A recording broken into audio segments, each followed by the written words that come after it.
you'll be part of your family's journey, focusing on the first quarter themes of origins. Your final project will be a written 3-voice narrative divided into mythological, historical, and personal voices.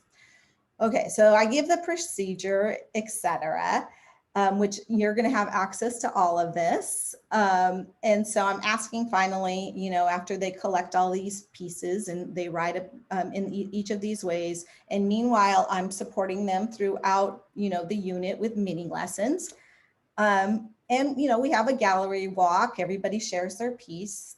That's not even on the assignment, right? Like, I don't even go there here on my assignment.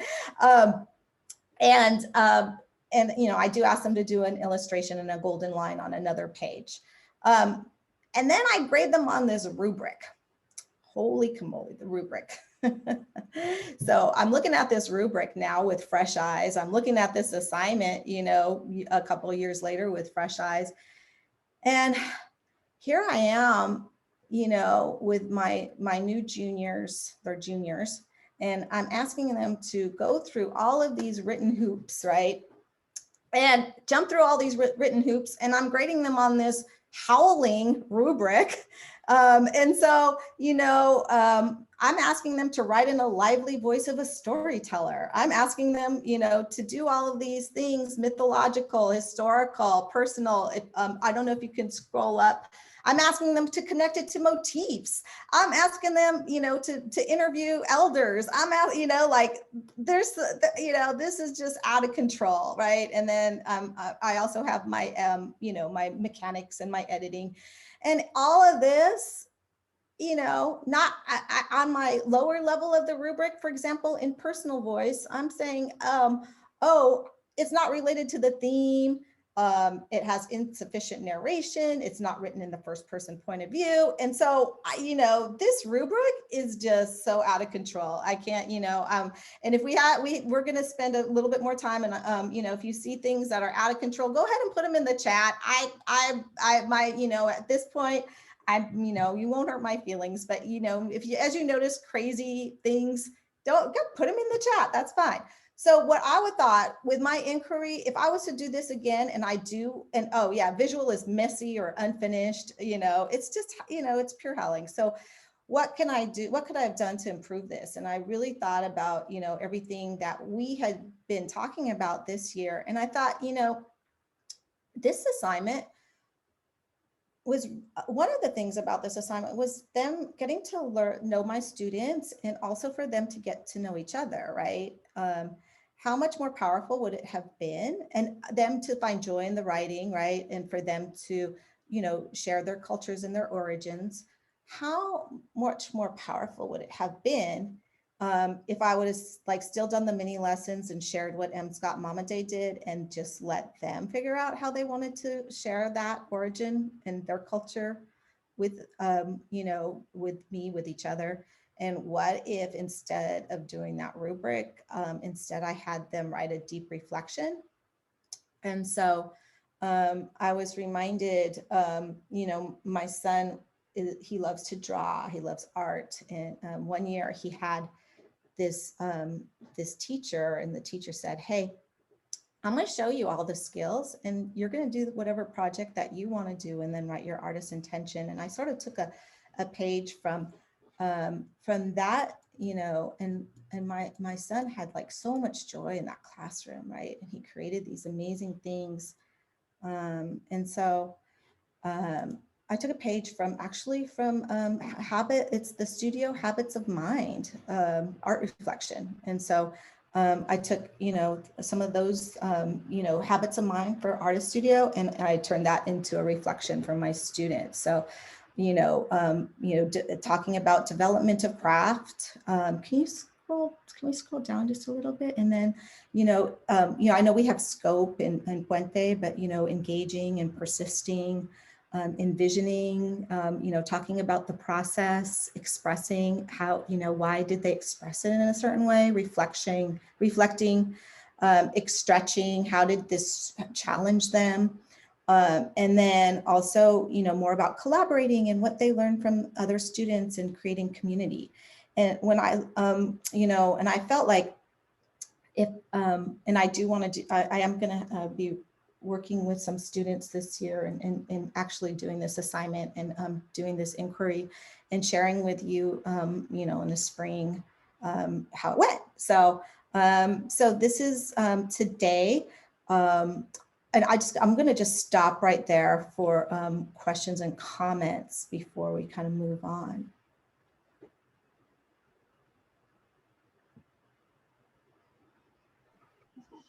Hi, Melinda.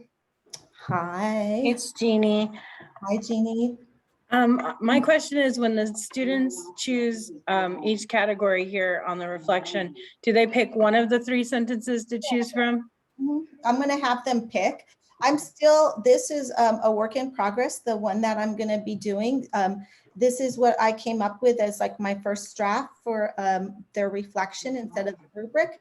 I'm still wording the questions and making sure that, you know, that I'm giving choice and actually that the project is reflected in the rubric, I mean, in the reflection rather than how it was in the rubric. So, but yes, I would let them, you know, write the reflection and choose the pieces that that spoke to them, and that's why I gave sentence starters for this. Okay, thank you.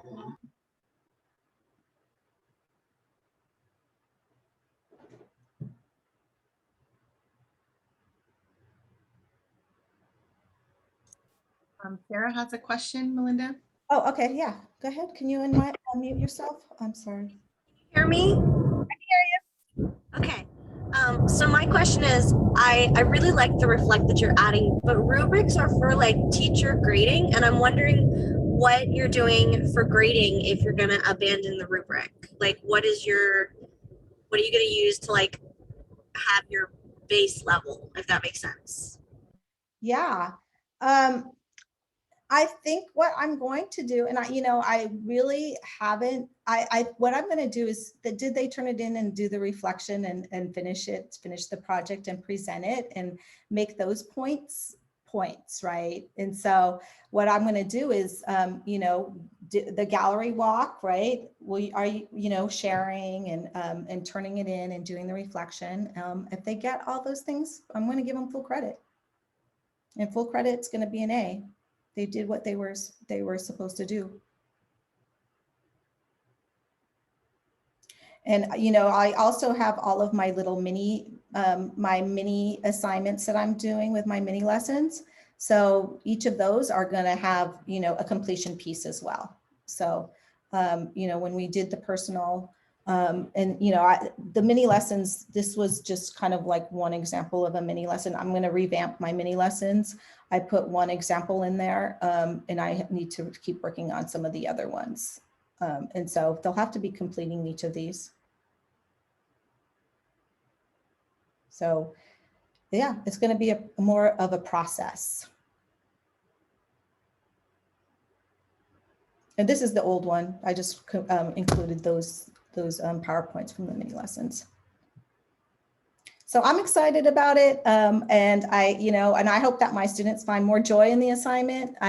You know, I hope that that they enjoy it and that it teaches them more about writing, more about each other, more about collaboration, more about reflection, than the other jumping through a zillion kinds of hoops before, like I had asked them to do on the previous assignment. So what I want to do is I want to make sure we have enough time for you to go into your group. So if there's no other questions, if there are more questions, we'll be here during the breakout time. And if you want to talk to me about, you know, some more intention behind what this is going to actually look like in the classroom, we can talk about that. But what we're going to do is this. Oh, yeah. Can I elaborate on the mini lessons? Yes. Yes. So, so the first one of the mini lessons is, you know, how do you interview an elder, right? So part of this is you have to interview an elder, and that mini lesson is not in here, but it goes through all of, you know, the steps, you know, what kinds of questions you might want to ask, you know, how to make sure that you're courteous and respectful of their time, you know, giving them some sample, you know, sentence starters for the interview with an elder, that sort of thing will be the mini lesson for that. You know, the historical piece, you know, kind of looking at, you know, what are some, in terms of your culture, whatever culture, you know, for me, you know, my family is from Panama. So what would I want to use to help me to understand, you know, maybe I would say, you know, hey, you know, these are some resources for my historical piece. This is what I'm going to use for some of my historical and where I might find some of those myths. So those would be some of the mini lessons that I would be doing along the way. You know, with the personal, you know, he adds a lot of reflection in there. And so like, for example, on my personal, I added a lot of pieces about reflection and I asked them to reflect along the way. So, so I love this piece as a model text because it allows for all of those different mini lessons. So I'm teaching everything from research, historical writing, and, you know, it's almost like a multi-genre approach. I hope that answers the question. We have a question from beautiful Mrs. Bell. I see her beautiful face. Hi, Rebecca. Hi, I'm so excited to see you and excited to be here. So, I think you shared this. I just want to make sure. So what you did, you took away the rubric, but the primary focus is being able to tell their origin story and cultural experience. And then were they, so two parts. So you took away the criteria from the rubric and you just let them either freestyle it. And did you, question one, did I understand that you said you gave them multiple ways to express themselves? It could be through music or writing lyrics or an art piece or something along those lines. And then the second question, was there any sort of criteria, like they had to bring in mythological and historical components to it? So previously I had asked them to bring in all of the above. And this time I'm going to ask them what is the best way to tell their story. And so that's the sort of criticality in there too, right? Is, you know, and when I'm looking at this assignment and I'm still kind of fleshing out how I'm going to assess it, but, you know, was there some thoughtfulness behind what is the best way to tell their story for them? And can they tell me, you know, express some of that? Okay, and then the reflection will let you know how deeply they really thought about it. So that's where you, if they do that, you give them credit. Sure. I like that idea. Okay, thank you. And, you know, I think, you know, how that this is writing and this is you know, an English class, there definitely, I do want to see a writing component in there. I don't want it to just be an art project, right? Okay. And so, you know, when they do their peer reviews and they're doing, you know, their groups, I definitely do want to see writing. And there will be prompts along with the mini lessons to get them to do their writing too. So that's how you work in the writing component. The mini lessons. Okay. Yeah. Thank you, Melinda. So they will be practicing all of this in regards to their culture and their origin, but how they put it together is going to be up to them for the final project. So that final project almost becomes like a mini portfolio about this. Nice. So, so I hope that gives us a little bit of a start. And we know that more than anything, it's so valuable for you to talk to each other and to share with each other. And so we're going to spend the bulk of today in groups of 3, just sharing the things that you're thinking about. What are the projects or the student writing and the assignments that you have questions about? And looking at, you know, the things that we've, you know, learned. You know, I feel like for me, hearing Asao just really opened my mind up to a whole different way of looking at how I would assess. You know, thinking about Guldi Muhammad helps me to think about a whole different way that I would in the beginning give intention with my assignments.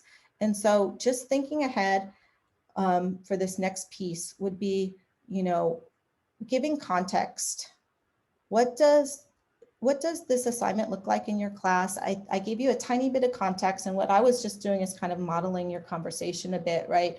I gave a little context, opportunity for questions, and then time for you to think about what you would want to do for your, question for this year. Instead of doing the portfolios in a way this year where, we're giving our, anchor packet, et cetera, and looking at your student work, instead asking for you to think about what questions you have about your practice, collect your student work, maybe, think about how you might want to do it different, and share with us in the spring what you discovered. So this is going to be today about what the question you want to frame your year with.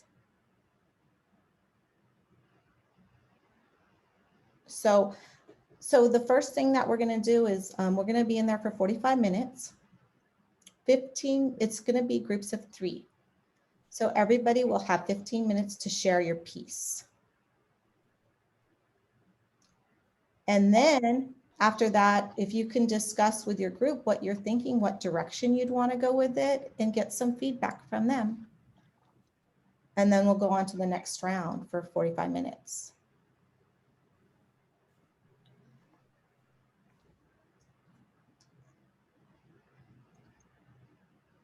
I just put the Jamboard in the workspace in the chat. So if you want to grab it before you go into your breakout room. So the workspace has just some of the things that I was talking about with Way to Rainy Mountain. It also has a place where all of the former pieces from the PD from this year from Goldie Muhammad and Asau are in there.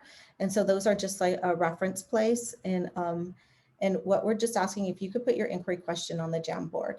And here's the thing, if you're, you have 45 minutes with your colleagues, and if you want to share as much as you want to share. And, if part of this is just talking to your colleagues about how you're feeling, and that's your wellness for today, then that's what you have to do today. And so this is time for you to collaborate, to meet, to talk with, to hopefully maybe even de-stress a bit, but, share some writings. And if you want, you can come up with your inquiry question.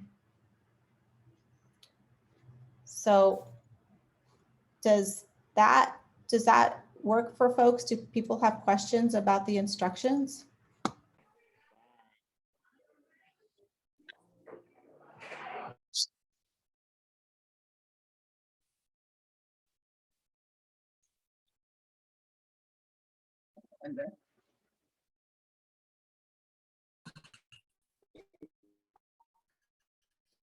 Welcome back.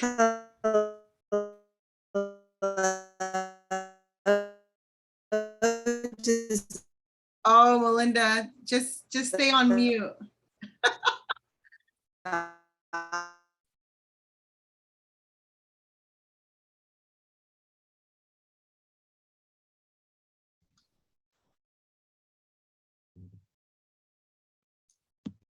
Hello, welcome back.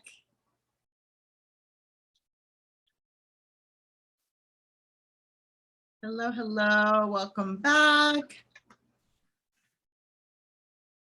Time flies when you're having fun, right?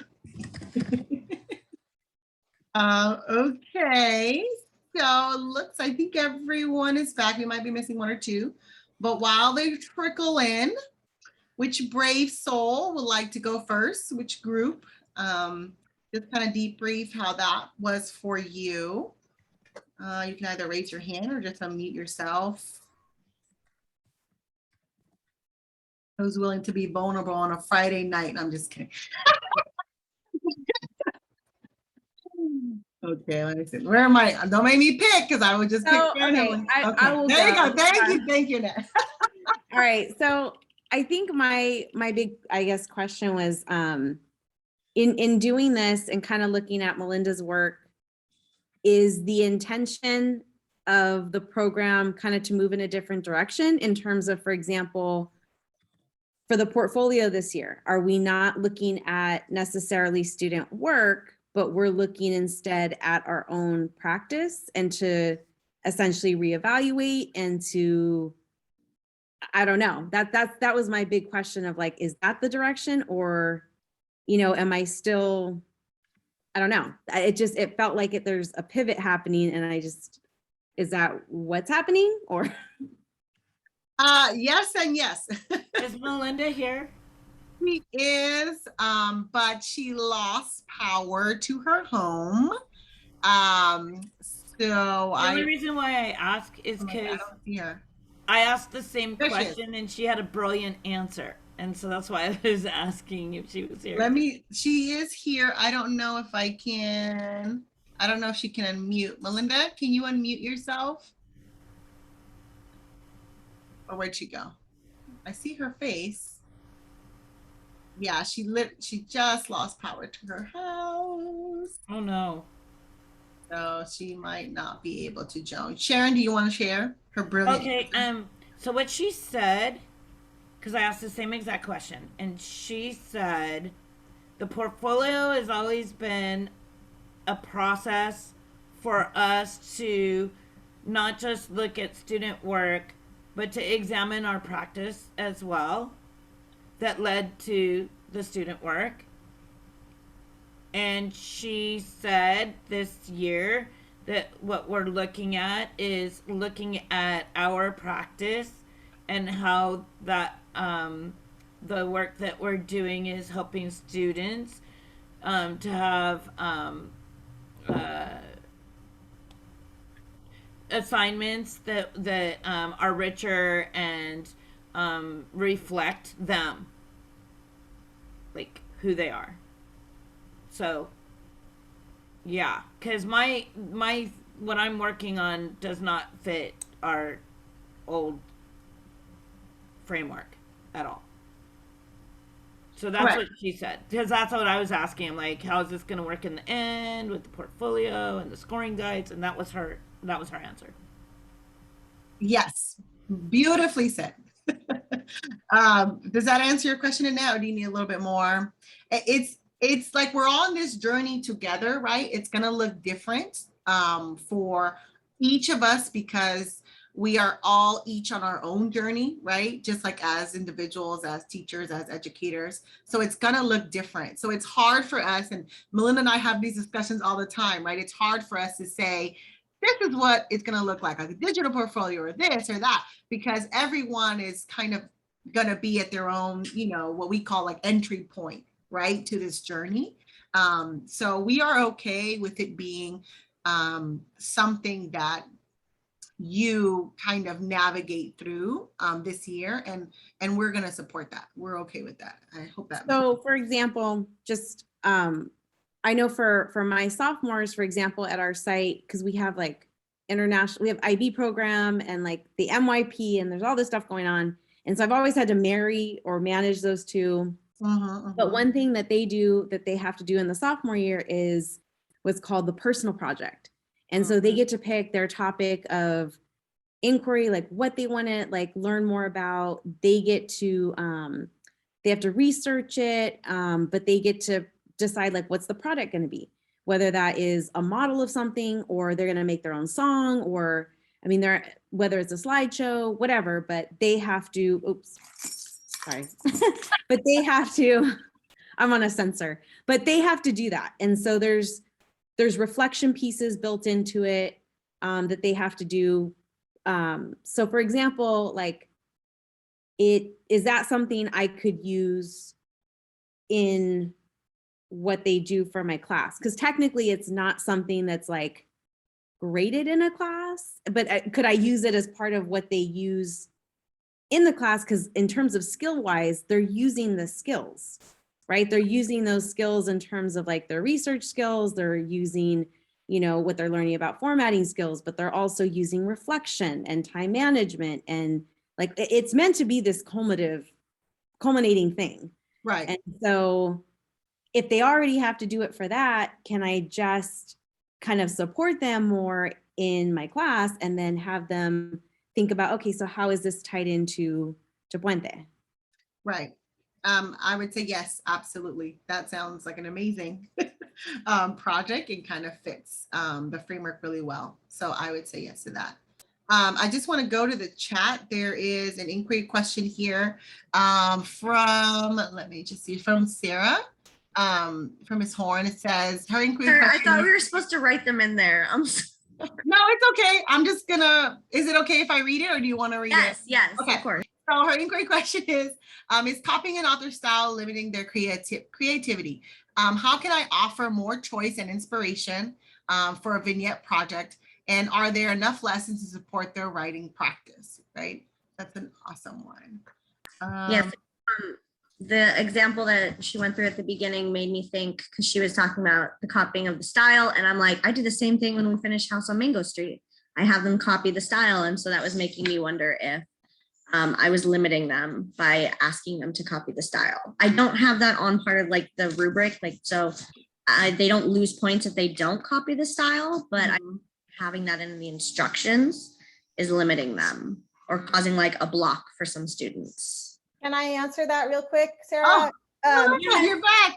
I had a power outage and it was like everything went down and now it's back up again. But you know, I think that when Sharon was talking about also, you know, what her assignment was going to look like at the end and what it was going to look like, you know, I think giving them the option to do the imitation is always there, right? And so this, for this, the And Scott Mama Day Way to Rainy Mountain, if they wanted to tell their origin story, if they wanted to tell their, you know, their family culture in that way, then that would be a beautiful way to do it.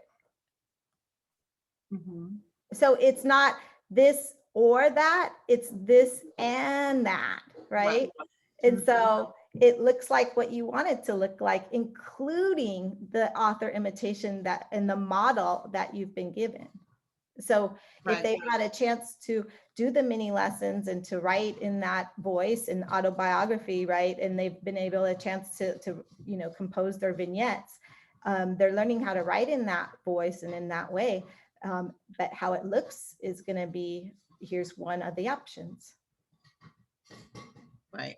And so I think, you know, with the portfolios, everything that we've done in the past, we're still using all of those things, right? And so we were talking about it kind of like the art studio, right? It's like, here are all of these different drawers, right? And here you have your construction paper, my rubrics, right? Here I have my scissors, right? I have my example of digital portfolios from Miss Rebecca Bell, the beautiful example, right? Here I have every single mini lesson I've done in the class and all of the other, maybe you've given them all of the other rubrics for those mini lessons.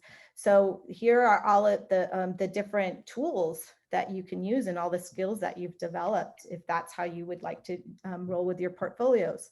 You know, on our last slide, we've given some options. And so, you know, we did have some recommendations during COVID, what genres that we shared last year, you know, what genres are most important for 9th grade, what genres are most important for 10th grade to explore.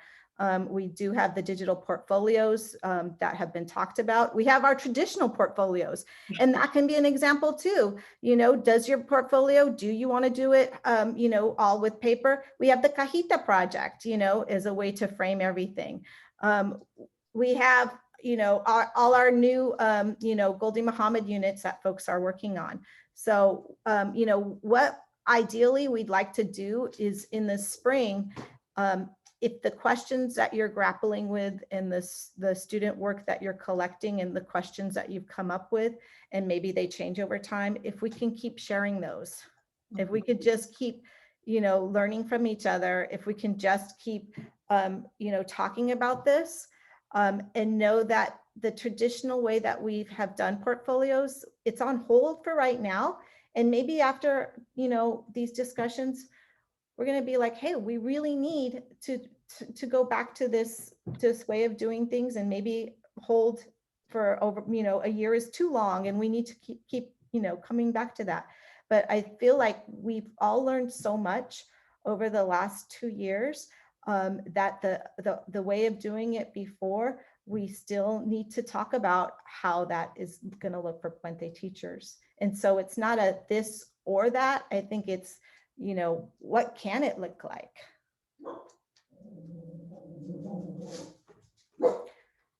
And so it's 5 o'clock.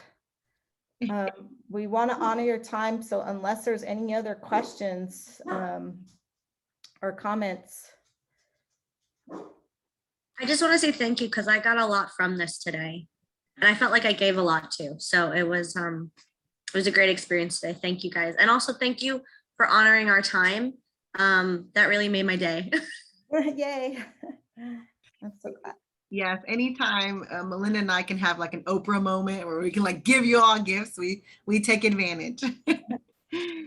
Yeah, and we appreciate you so much for coming today on a Friday afternoon after a long week of teaching, and I'm glad you got something out of it. And you know, we'll see you, I guess, in the spring. Yeah. Yeah.